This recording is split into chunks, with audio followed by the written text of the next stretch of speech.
making sure that like Chris said, you have a really good understanding of what the job description is, and then being able to relate some of your work either in school or in past positions, whether or not it's related to that specific job, being able to relate that back to some of the things that are in the job description, and then depending on what type of position you're applying for. Like for me, I applied for community development positions, and I looked at the comprehensive plan for the city, and just basically gave myself an overview of all the information on the community development portions of the website. So I wasn't overdoing it and looking at too much, but just kind of keep it specific to whatever's in that job description. And you can always ask questions too before interviews. Yeah, another thing that I will add, the first hurdle is for you to even get your application looked at even before the interview. So another thing that I would give a very good tip is pay very close attention to what the job announcement asks you to do. The first actually evaluation for a candidate is their application. So when a recruiter is looking for, that's their first level of evaluation that we do. So take the time, use spell. It's amazing. English is my second language, and I'm very self-conscious about it. And boy, when I catch misspellings, it's almost like, oh, come on now. So there is so many tools now you can use. Do the spell check, use words from the job description. So if it's asking for experience in Word, Excel, so trying to incorporate that experience that you use in your current job. Also try to stay away from buzzwords. It's very nice to put that you're a team player and you're an innovator, but what does that really mean? I am able to think and be an innovator. And an example is this project that I worked on. And if you don't have any projects that you had the opportunity to work while you were doing internship, absolutely use the projects that you use in school. Those are very relevant, especially at NIU. The projects are relevant to the time, and usually are projects that there are struggles in municipal government at the time. So always pay attention on that. And please, please, please, if the announcement asks for a cover letter and a resume and references, make sure you follow the directions. That's the other pitfall. We always look for, did the applicant even follow the directions? And don't be lazy on the application. Don't say just see resume. There is a reason why we use tools that will ask for almost the same information that you have on a website. But for us, is that way we can compare apples to apples. No resumes were created equal. So in order for us to make a very good and a fair evaluation, we like to ask the exact same questions to everybody, even if you have to copy and paste. And then make it a Word document, save all of those things, because I can guarantee you that every place that you apply for a job will be asking you to fill out that same information. So, and those are very basics. So I'm sorry, I'm taking all the time here, but I'm so passionate about this, and I want to help so much, because I've seen folks that would have so much potential, but they don't even pass the evaluation of their applications because they did not take the time to fill out the application. And for us is, if you do not take the time to even apply for the job, will you take the time to do your work if we hire you? So this is very important. It looks like we have a question here from Alexis saying, is there a way to sort out bad internships versus good internships that actually want to help you succeed? So any thoughts on how someone who's pursuing an internship or a first job can kind of suss out or get some inside scoop on if it's a good place to work?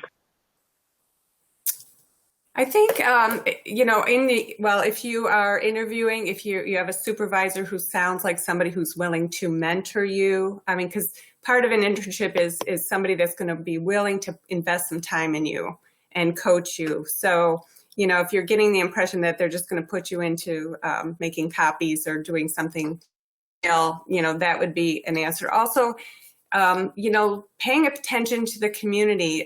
Is it a stable community, or is there lots of political things going on where, you see that, it's hard to, if you're not familiar, but if you're reading the paper and it seems like things are always in upheaval, that probably wouldn't be a good place to do an internship. So a couple other things when I talk to students is, now with this whole virtual thing, I think a lot of interviews, your first interviews will probably be virtual. Make sure you practice, that. Make sure you've got your lighting right. Make sure you're dressed appropriately, even if you're sitting at home. I've even experienced where people come to an interview, and this is professionals, and they look like they're just coming from the gym. So, all those things are very important, how you present yourself. And if you're a college graduate, if you call your career services department, if you're an alumnus, you can go back and practice. They have lots of tools now that you can practice an interview, do a mock interview. We have all our students now do mock interviews just to get some practice and of course do the research. Go, find out about the community, look at their websites, drive around the community, get a feel for where you're going. So, those are all very important things if you want the job. I can add a little bit to that. I think in that interview process, you're interviewing the employer as much as they're interviewing you. I'll recognize the first job is a little bit more desperate than the rest. And so there is a timeliness to it as well. But ask those questions. Ask if previous interns been hired. Do you provide professional, association dues, payments? Do you send me to conferences? What opportunities am I going to have to direct my own learning or pursue things that I'm interested in? Especially with an internship, they're generally very open to that. And so asking those questions is very appropriate. And I think it's something I would consider essential when you're looking for a job, internship or not. And I'll just mention, I think this is where the power of building out a good network comes into play. The local government community is very small, and there is so much overlap, and everybody knows everybody else. And so chances are, if an organization has a long history of not being a great employer, someone's going to know about it, and they'll be able to guide you either away from that organization or at least to a department in that organization that's more supportive. And so whether it's through the NIU program and through your alumni association, whether it's through ELGL or other associations, the power of a network can help you sidestep a very challenging organization at times. We have another question here. Is there anything about a government hiring process that would come as a surprise for people who have only worked in the private sector? I would say that you might find it to be a slower process. I mean, not so much in smaller local governments, but there may be more bureaucratic steps. Also, just paying attention to the fact that there's the public is watching you, so you have to be aware that whatever you're going to do, it's all about ethics. It's about being transparent, and so government, everybody's watching. So it's a little different than being in the private sector in that regard. Kirsten mentioned the whole idea of networking. The other thing I would also put out there is networking can also be negative. So you want to make sure that you don't burn any bridges too. Like if you go to an interview and you decide, I do not want that, you just make sure you act professionally and, leave with a good impression, leave them with a good impression, because the local government profession is small and people know each other. So you want to make sure whatever you do, you try to keep just keep a positive image of yourself. One little other thing that I will add, if I'm not sure if all the participants are associated with NIU, but NIU has a lot of partnerships and connections with several organizations like the Legacy Project, the IEMA, and all of those kinds of things. And if you're in school, and Denise, correct me if I'm wrong, but if it's a very reduced rate or it's even free to attend, so go and take the time to attend some of those events. And then you're going to not only meet people there, but you're also going to see the presenters. And the presenters are most likely, 99% local government in your area and professionals. So you can see how they present themselves.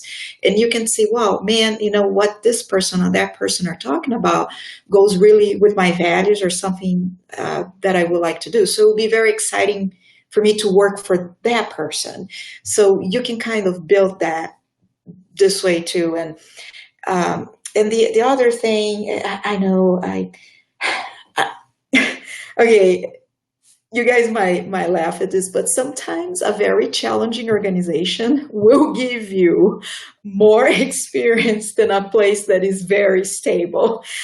Denise knows my history. She knows I work in the meat grinder, but I tell you, it was tough, but I don't regret because it really helped me to get to where I am now, and I'm very happy. So sometimes you have to pass through those kinds of challenges so you rise to the top, and then you have it is a lot easier for you to give examples of things when you work in challenging places than a place that you never seen any challenge. So you're always going to be ready for whatever it comes. Another thing, maybe Kirsten can speak about the fellowships that are offered in government. So there's so many different opportunities. And actually, Nick had a fellowship also, too. So maybe talk a little bit about those. Well, and that actually lends itself well. Vivian has a question about qualities that you look for in interns or in fellows. And just briefly, some of the fellowship programs that ELGL has run historically and even currently, for us, it's all about practical skill building. Obviously, the theoretical or kind of philosophical perspective that you get in an MPA program is so important, but often employers want to see that you have some practical skills. And so with the fellowship program we ran that Nick was part of, our goal there was to get him in front of as many local governments as possible. So when he finished his fellowship, he would find full-time employment with one of them. And a fellowship program we're doing right now is around building popular annual financial reports. So fellows can link to that from their resume. And so for me, I always think that being able to marry practical skills with your academic curriculum is going to allow you to come out of school and be a really, to be a catch, because you don't just know how to think about these topics, you actually know how to be in an office environment and work on these projects. But I'd love to know what the four of you also think are qualities that are important in interns or in fellows, and what makes somebody stand out or be very exceptional in those roles. I think from my perspective, if you're an intern who doesn't have any experience in local government, just being willing and wanting to learn more about local government is the most important thing. And being willing to take on different projects and taking ownership of them. I think it's really important to have that just interest in it. And having good just writing and communication and being a professional, those are also important things. I agree with all that. Writing skills definitely are something that pop out. The individual's attitude is huge. Are you willing to learn? Are you positive? Are you there in it, or are you just trying to get a job? So being proactive, knowing a little bit about the city, just little things like that, and showing an interest are huge. And when you're in an interview, if you get asked a question and you don't know what the heck they're talking about, or you don't have experience, rather than trying to make it up or draw some really, really thin conclusion between what you've done before, just acknowledging that can be okay, and saying, can you explain more about that?